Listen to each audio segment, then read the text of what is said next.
Rain hit the roof of the small wooden cabin like 1,000 tiny fists. Owen pulled his coat tighter and stepped out into the cold mud. The storm had come in fast last night, faster than any storm he had ever seen in these mountains. Trees lay broken across the trail. The air smelled strange, like burnt metal and old smoke. Even the birds were gone, and that worried him more than the fallen trees. He had lived in this forest for over 20 years. He knew every stream, every deer path, every rock that hummed when the wind passed over it. But today the forest felt wrong, quiet in a way that was not peaceful. Owen walked slowly along the broken trail, his boots sinking into the wet earth. He carried a small bag with food, a rope, and a pocket knife, nothing more. He had never needed more than that. About an hour into the woods near the old fallen pine, he stopped. Something glowed under the broken branches, a soft blue light, weak but steady. Owen knelt down. He pushed away the wet leaves with his hands. What he saw made him hold his breath. 4 small creatures, curled together in a cracked, smooth shell that pulsed with faint light. They had scales, tiny wings folded against their thin bodies and small tails wrapped around each other for warmth. Their eyes were closed. One was barely moving. Owen had read old books as a child, stories his grandmother used to tell, stories of creatures most people no longer believed in. He stared at the 4 tiny shapes and his throat went dry. Dragons. But not the giant dragons of the stories. These were bobbies, newborn, cold, starving, lost. One of them coughed weakly. A tiny puff of smoke came out of its nose, then nothing. Its body went still for a second. Owen did not think. He reached down with both hands and gathered all 4 of them into his coat, pressing them gently against his chest where it was warm. The smallest one was barely breathing. Owen turned and walked back toward his cabin as fast as he could without shaking them. The rain came down harder. He kept his coat closed tight with one hand. The little creatures shifted weakly against his shirt. One of them grabbed his shirt with a tiny claw and held on, the way a drowning child holds a rope. By the time he reached the cabin, his hands were shaking from the cold. He kicked the door open, laid the 4 bobbies on a soft wool blanket near the fireplace, and quickly built a fire. The wood was dry. The flames caught fast. Soon the room filled with warm orange light. Owen sat on the wooden floor next to them. He did not move for a long time. He just watched. Their scales were dull gray, not bright like the stories said. Their wings looked torn at the edges. Their bellies were thin. He could see the small bones under their skin. Whatever had happened to their nest, they had not eaten in days. Owen got up and went to his kitchen. He warmed goat milk in a small pot, slowly, careful not to burn it. He poured it into a shallow bowl and brought it close to the blanket. He dipped one finger in the milk and gently touched it to the lips of the largest baby. The little dragon's nose twitched. Its tongue came out, pink and small, and licked his finger. Then it opened its eyes. The eyes were silver, bright silver like coins under water.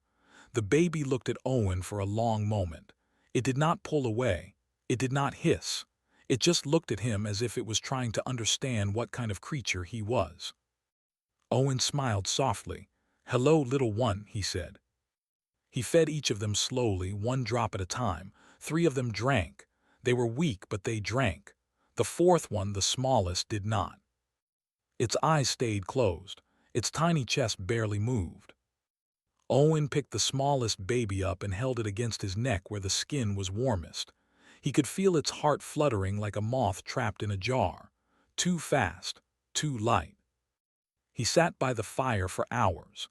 He hummed an old song his mother used to sing when he was sick as a boy. It had no words he could remember now, just a soft tune that rose and fell like waves. He dropped warm milk on the baby's lips, slow and patient. Most of it ran down its chin. Some went in. He did this for a long time. Outside, the storm started to fade. The rain became a soft drizzle. The wind dropped to a whisper. Around midnight, Owen felt the small baby stir against his neck. A weak sound came from its throat, not a cry, something softer, like a question. He looked down. The baby's eyes were open just a tiny bit. They were not silver like the others. They were deep gold like honey held up to a candle. "There you are," Owen whispered. The baby blinked slowly. Then it nuzzled into his neck and let out a long, tired breath. Owen did not sleep that night. He sat by the fire, 4 small dragons curled against his chest and arms, and watched the flames dance on the wooden walls. He did not know what tomorrow would bring. He did not know who these creatures were, or where they came from, or what would happen when they grew. He only knew one thing. They were safe now, and they were not alone. Far away, deep under a forgotten mountain, an ancient creature with silver scales opened her eyes for the first time in many years. She did not know why. She only felt it, a small warm pulse in the world that had not been there yesterday. 4 heartbeats, tiny, alive. And 1 human heart, beating slow and steady, holding them safe. The first thing Owen noticed when he woke up was that something was chewing on his beard. He opened one eye. A small gray face stared back at him from very close range. Tiny silver eyes blinked. A pink tongue licked his chin, then gave a small disappointed huff, as if Owen had not tasted as good as expected. "Good morning to you too," Owen said. He sat up slowly. The 4 bobbies had crawled all over him during the night. One was sleeping on his shoulder. One was wrapped around his arm like a scarf. The smallest, the one with golden eyes, was curled up inside his coat pocket, only its tiny head sticking out. The bossy one with silver eyes was still on his beard, now trying to bite his ear. Owen laughed, a real laugh, the kind he had not done in a long time. The sound felt strange in his own throat. He got up carefully, 1 baby at a time, and laid them on the warm blanket near the fire. They squeaked in protest. They wanted to be held. Owen had not realized how much he had missed being needed by anyone. He spent the whole morning trying to figure out what to feed them. Milk worked, but they wanted more. He tried soft bread soaked in broth. They ate it. He tried small pieces of fish from the river. They ate that too, and very fast. The bossy one tried to steal from the others. The quiet one let it. The smallest one, the golden-eyed baby, would only eat from Owen's hand. Owen sat on the floor and watched them. He needed names. He could not keep calling them you and the little one. The bossy one, the one who pushed the others away from the food bowl, he called Rumi. It seemed like a strong name for such a small bully. The curious one, who climbed on everything and tried to put its head in his teapot, he called Pip. The quiet one, who sat back and watched everything with serious eyes before doing anything, he called Ash. And the smallest, the golden-eyed one who slept in his pocket, he called Bo. The bobbies did not seem to mind their new names. When he said them, they looked up. They were smart, much smarter than any animal he had ever raised. Days passed, then a week, then 2. The bobbies grew fast. By the end of the 2nd week, they were the size of large house cats. Their scales started to shine. Rumi's scales turned a deep blue, almost the color of the sky just before night. Pip's were soft green like new leaves. Ash's were dark gray with silver lines that looked like cracks in stone. And little Bo, had scales the color of warm honey, the same color as her eyes. They followed Owen everywhere. When he went to the river, 4 small dragons trailed behind him in a wobbly line. When he chopped wood, they sat in a row and watched. When he cooked, Pip tried to climb into the pot more than once. Owen had to keep pulling him out by his tail. The bobbies learned things very fast. Within a week they understood no and come here. Within 2 weeks they understood wait. Owen never had to say anything twice. They watched his face. They watched his hands. They learned. One evening Owen was washing dishes when he heard a small popping sound behind him. He turned around. Pip was standing on the table with a tiny puff of smoke coming out of his nose. The baby dragon looked very proud of himself. "Oh," Owen said softly, "so that's starting now." He moved all the curtains away from the table. The first time Rumi made real fire, it was an accident. She sneezed. A small flame, no bigger than a candle, came out of her mouth and lit Owen's old newspaper. He put it out quickly with his coffee. Rumi looked horrified. She hid under the bed for an hour. Owen had to coax her out with a piece of fish. He sat with her that night and told her very gently that fire was a part of who she was. It was not bad. It was just powerful. She had to learn to control it, the same way a person had to learn to control their anger. Rumi listened. He did not know how much she understood, but she listened. After that, he built them a small shelter behind the cabin, a warm space with stone walls and a soft floor, a place where they could practice their fire without burning his house down. But the Bobbies did not want to sleep there. Every night they came back inside and crawled onto his bed. Owen stopped trying to make them leave. Bo was the one who worried him most. She was growing, but slowly. The others were already twice her size. She was still small enough to fit in his coat pocket, and she still preferred it there. She ate less than the others. She slept more.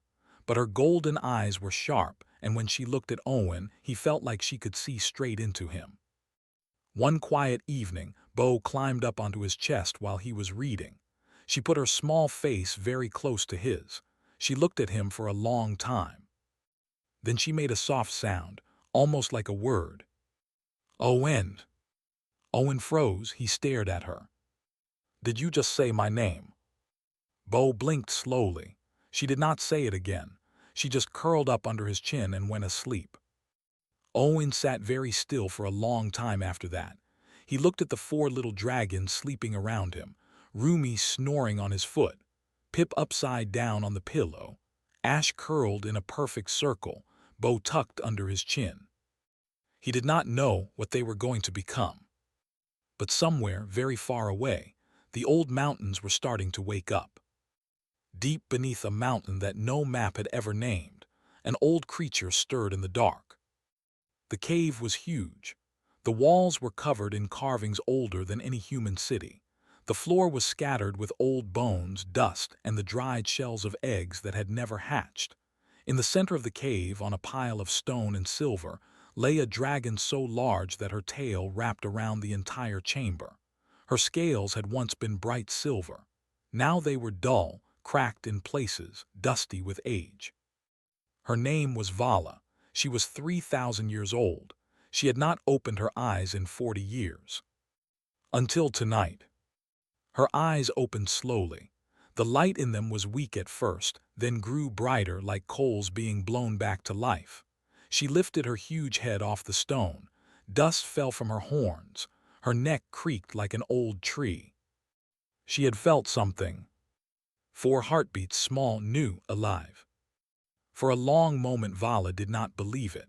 She had felt false signals before, dreams of her dying mind, ghosts of eggs that had gone cold. She closed her eyes and reached out again with the part of herself that listened to the world. The heartbeats were still there. And wrapped around them like a warm hand around a candle was something else, a human heartbeat, slow, steady, calm. Vala made a sound deep in her throat that had not been made in this cave for hundreds of years. It was not a roar. It was something softer, a cry of disbelief, a prayer. She stood up. Her wings unfolded with a sound like old leather tearing. Her legs shook. She was so old, so tired. But she walked slowly out of the inner chamber and into the great hall where the other elders slept. There were 5 of them. 5 ancient dragons curled around the cold stones of the meeting circle. None of them had moved in years. Vala struck the great gong with her tail. The sound echoed through the mountain. One by one, the old dragons opened their eyes. A red one with a broken horn. A green one whose scales had gone gray with age. A black one whose left wing no longer worked. A brown earth dragon, the oldest male, called Kor. And a small white dragon, smaller than the others, named Leah, who was only 900 years old and was considered young. They looked at Vala with tired eyes. "What is it?" Kor asked. His voice sounded like stones rolling down a hill. Vala spoke slowly, 4 hatchlings alive. The cave went silent. Then the red dragon laughed, a bitter, broken laugh. You dreamed it, sister. There have been no hatchlings for almost 1,000 years. Our magic is too thin. Our nests are dust. I felt them, Vala said. I am not dreaming. The black dragon turned his head away. It is cruel to wake us for false hope. Leah, the youngest, lifted her white head. I felt it too. The others looked at her. I felt it last night, Leah said quietly. I thought it was a memory, but I felt it again just now, 4 small lives and something else. What else? Kor asked. Leah paused, a human holding them. The cave went silent again. This time the silence was heavier. The red dragon's eyes narrowed. A human has them. Not has, Vala said carefully. Holds, there is a difference. They are the same thing, the red dragon snapped. Humans take, they always take. Have we forgotten the old wars, the hunters, the cages? Those wars were long ago, Leah said. The humans who fought us are dust now. And their children carry the same hearts, the red dragon replied. I have not lived this long to watch our last 4 eggs end up as trophies on a wall. Vala closed her eyes. She remembered the old wars too. She remembered her brothers falling from the sky. She remembered the fires. She remembered the long quiet that came after, when the last dragons hid in the mountains and waited to die. But she also remembered something older, something from before the wars. She remembered when humans were small and afraid and dragons were huge and proud, and sometimes, in the quiet places, the two had met without weapons. She remembered an old woman who once shared bread with her when she was wounded. She remembered a child who had laughed when she flew over a field. Not all humans were the same. I will go and see, Vala said. The red dragon hissed.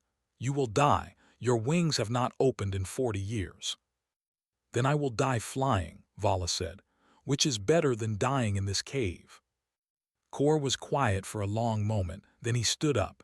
His old legs shook, but he stood. I will come. One by one the others rose. The red dragon last of all, still angry but unwilling to be left behind. They left the mountain at dawn. 6 ancient dragons flew slowly across the sky, low and tired, their old wings beating heavy. They were not the bright, proud creatures of the old songs. They were thin. Their scales were dull. Some of them had to land twice to rest. But they flew. And as they crossed valleys and forests, something strange happened. In hidden caves all over the world, in deep lakes and forgotten cliffs, other old dragons opened their eyes. They lifted their heads. They felt the same small pulse Vala had felt. Hope, a word they had stopped using. It was moving again. By the second night, the 6 elders reached the edge of the great forest. Below them, a thin trail of smoke rose from a small wooden cabin in a clearing. The smoke smelled of pine wood and warm bread. Vala circled slowly above the trees. She could feel the 4 small hearts inside that cabin, beating steady, beating safe. And the human heart beating with them. She landed softly in the clearing. The others landed behind her. Inside the cabin, a man was about to put down his book. Bo lifted her head before Owen did. She was lying on his chest, half asleep, when her golden eyes suddenly opened wide. She made a soft sound in her throat, not fear, something more like recognition, like a child hearing a voice they had heard once long ago in a dream. The other 3 bobbies woke up too. Rumi sat straight up on the floor, Pip's ears perked. Ash slowly turned her head toward the door. Owen looked at them. What is it? Then he heard it. The ground was shaking, just a little. A slow, heavy beat like something very large was walking or landing. He put his book down carefully. He picked Bo up and held her against his chest. The other 3 crowded around his legs. Pip was trembling but not running. Rumi was trying to look brave. Ash was watching the door with very serious eyes. Owen took a long, slow breath. He had lived in this forest long enough to know that running rarely helped. Whatever was outside, it had already found him. He walked to the door, opened it. The cold night air rushed in, and then he stopped breathing for a moment. The clearing in front of his cabin was full of dragons. 6 of them, each one bigger than his entire house. Their wings were folded against their backs. Their long necks moved slowly in the moonlight. Their eyes glowed like soft lanterns, 6 different colors. The biggest one, a silver dragon with cracked scales and ancient eyes, stood closest to him. Her head alone was bigger than his front door. Owen did not run. He did not reach for his old hunting rifle, which leaned against the wall just behind him. He stepped outside. He did not know what made him do it. Maybe the way the silver dragon was watching him, not like a hunter watching a deer, more like an old woman watching a stranger at her door, trying to decide who he was. Owen held Bo gently against his chest. The other 3 bobbies came out behind him and stopped at his feet. They did not run to the big dragons. They did not run away from them either. They just stood there, looking up at the giants with curious eyes. Owen lifted his free hand slowly, palm open, so they could see he held nothing. "They are safe," he said. His voice was quiet but steady. "I promise." The red dragon at the back of the group made a low sound, a kind of growl. The silver dragon lifted one wing slightly, and the red dragon went quiet. The silver dragon lowered her huge head, slowly, carefully. She lowered it until her enormous eye was level with Owen's small face.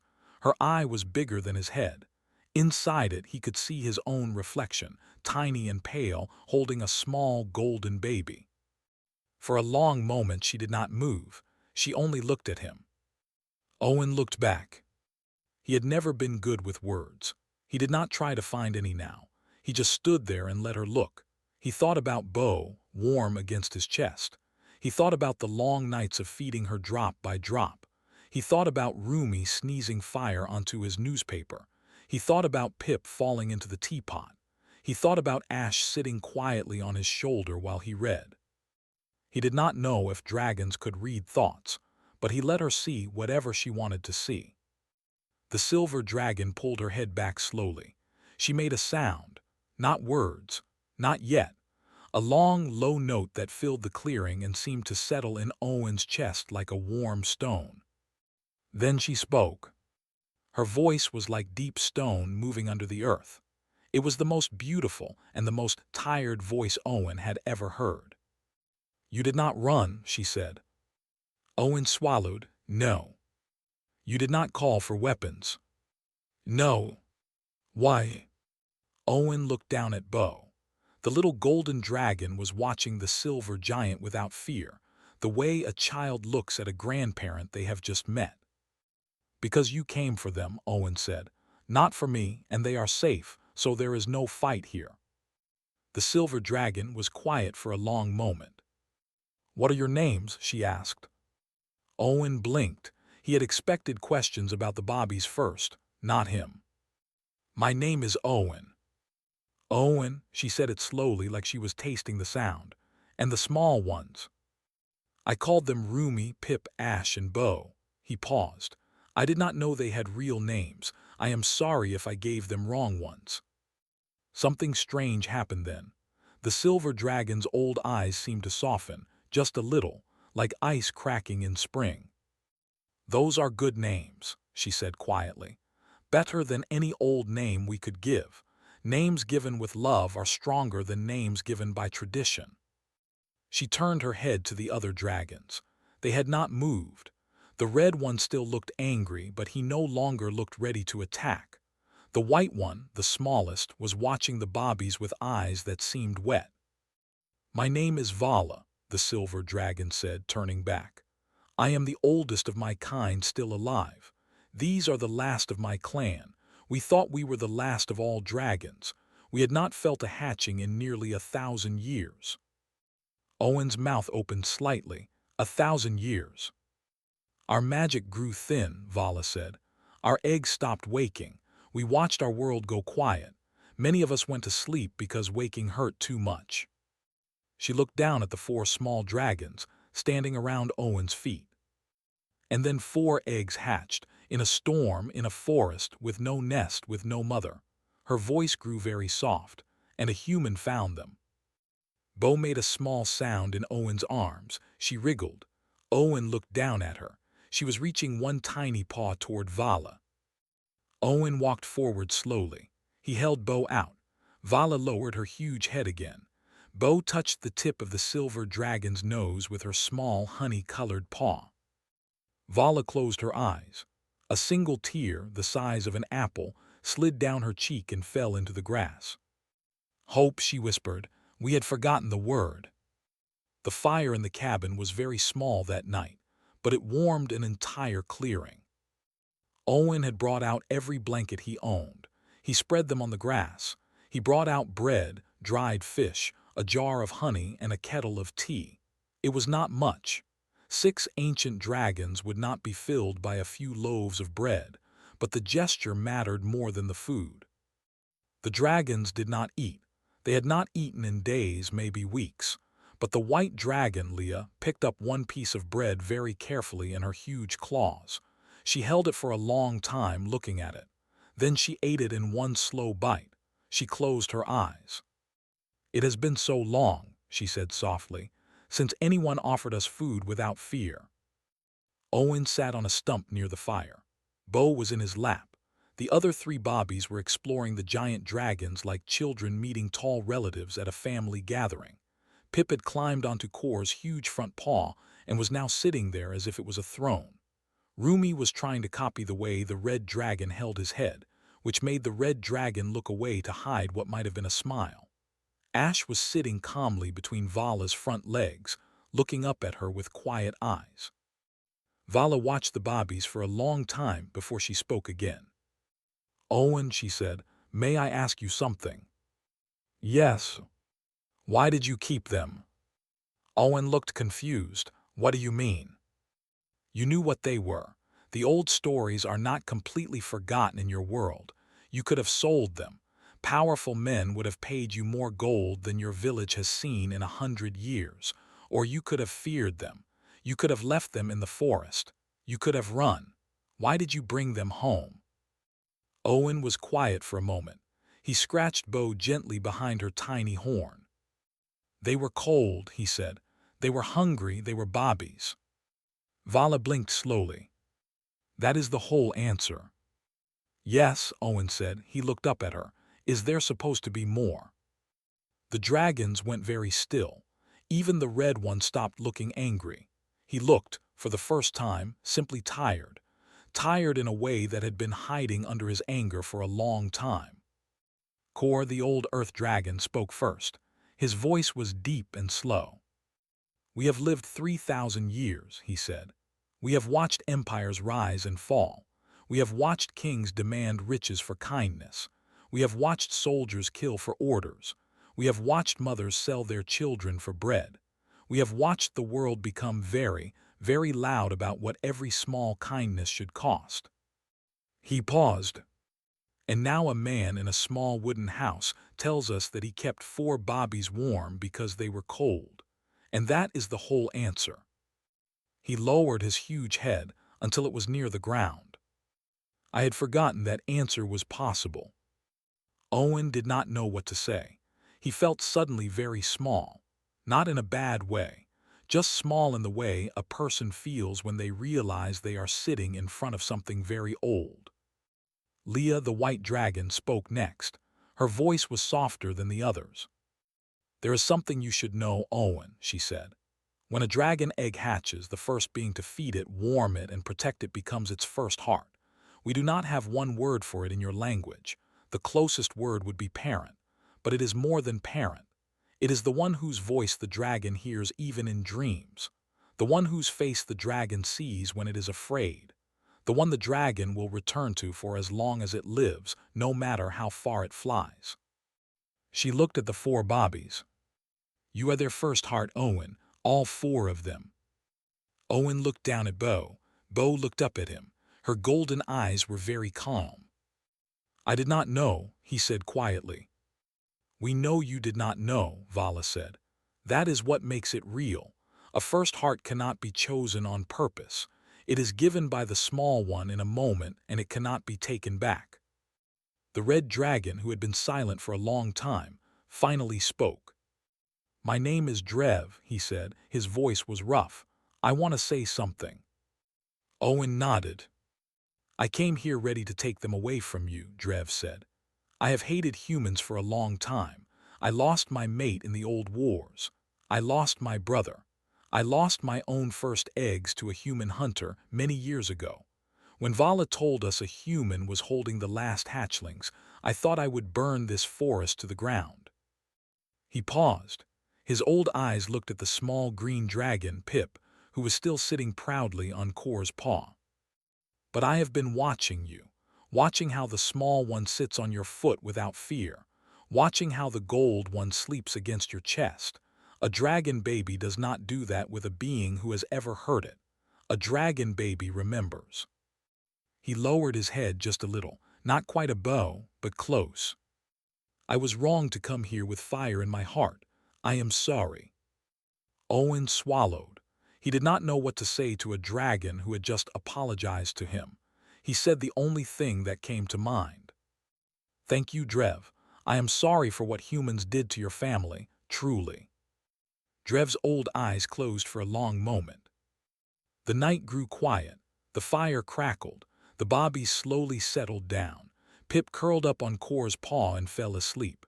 Rumi climbed into Drev's huge wing fold, which surprised the red dragon so much he did not move for an hour. Ash stayed next to Vala. Bo, of course, stayed in Owen's lap. Vala looked at Owen across the firelight. You have done something tonight, she said softly, that 10,000 years of war could not do. You have given an old, dying people a reason to look up at the sky again. Morning came slowly over the clearing. A thin mist rose from the wet grass. The fire had burned down to soft glowing coals. 6 giant dragons lay scattered around the cabin like a chain of small mountains, breathing slow and deep. 4 tiny dragons were tucked into different folds and corners of those mountains, snoring in tiny puffs of smoke. Owen made tea. It felt strange, putting a small kettle on the fire while 6 ancient creatures slept around him. But he did it anyway. Some things were small enough to do no matter how big the world had gotten overnight. Vala opened her eyes first. She watched him pour tea into a clay cup. She did not speak for a while, she just watched him move. Quietly, patiently, the way an old grandmother watches a child she has known for a long time.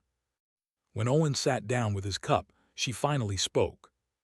We need to talk about what happens next. Owen nodded. He had been waiting for this. He had not slept much. He had spent half the night staring at the 4 bobbies and trying not to think about them being taken away. They are your kind, Owen said quietly. They belong with you. Vala tilted her huge head. Do they? Owen looked up. Look at them, Vala said. Tell me what you see. Owen looked. Pip was still on Kor's paw, but Kor had moved his paw slightly in the night so the baby would not roll off. Rumi was curled inside Drev's wing. Drev, the angriest dragon of all of them, was now lying perfectly still so he would not disturb her. Ash had moved closer to Leah and was sleeping under her chin. Bo was in Owen's coat, only her small head sticking out. They look comfortable, Owen said. Yes, Vala said. Now look at us. Owen looked at the elders. He saw something he had not seen the night before. Their scales seemed a little brighter, not much, but a little. The cracks looked smaller. Kor's old broken horn even had a tiny new ridge of bone forming at the base. Leah's white scales had a faint silver shine in the morning light. You are healing, Owen said. We are remembering, Vala corrected gently. Hope is the magic our kind runs on. We did not lose our power because the world got smaller. We lost our power because we stopped believing there was anything left to protect. These 4 small lives changed that in one night. She lowered her head closer to him. And so did you. Owen did not know what to say. He sipped his tea. It was getting cold. "Here is what we propose," Vala said. "The Bobbies will not leave you. Not now. Maybe not for many years. You are their first heart, Owen. To take them from you would hurt them in a way that would never heal." Owen felt his shoulders drop with relief. He did not know he had been holding. But Vala continued, "They must learn to be dragons, to fly, to breathe fire safely, to read the wind paths, to speak the old language, to know who they are. We will come and teach them. We will visit. Sometimes one of us, sometimes all.